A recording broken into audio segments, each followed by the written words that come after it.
Hello friends, Taisor we have base model for upgradation. So start करते हैं front part से। Grill जो आती है वो मैट फिनिश में आती है, तो हमने इसको कर दिया है पियानो फिनिश। लाइट सॉल्यूशन के लिए हमारी 260 वॉट की मेटाफ्लिक्स एलईडी इंस्टॉल हुई है, best light solution. Side look की बात करें तो व्हील कैप्स इसकी जो आती है वो सिल्वर आती है, उसको पेंट करके हमने पियानो फिनिश करके ब्लैक लुक दिया है। साइड मिरर्स, बेसिक मिरर्स आते हैं, उसको रिप्लेस किया है टॉप मॉडल के मिरर से। हैंडल्स जो आते हैं वो भी मैट फिनिश है, उसको भी ग्लोसी फिनिश में पेंट किया है। डोर वाइजर प्लेन ब्लैक लगाए हैं।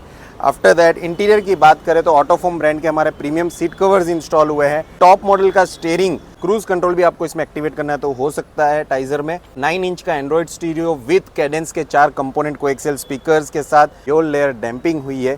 आफ्टर दैट बैक साइड की बात करें तो कनेक्टिंग लाइट हमारी इसमें इंस्टॉल हुई है, रिफ्लेक्टर लाइट हमारी इसमें इंस्टॉल हुई है। सो टाइजर स्पेशली भरूच से अपग्रेड होने आई थी।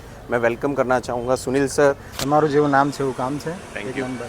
કામ બરાબર થયું, બધું બરાબર, પરફેક્ટ. બરાબર. વન ડેમાં તમારું પેન્ટ જોબ થી લઈને બધું કામ બધું કમ્પ્લીટ પૈસા. સિંગલ ડેમાં થઈ ગયું. Thank so you you are તમારે. હેપી. હા હેપી. Thank you. સો સુનિલભાઈ, થેન્ક યુ એમને જે સ્પેશિયલી ટાઇઝર લઈને અમારી પાસે અપગ્રેડ કરાવવા આવ્યા હતા અને બેઝ ટુ ટોપ કન્વર્ઝન કરાવીને જાય છે at road craze car accessories located in Surat, Gujarat. Thank you.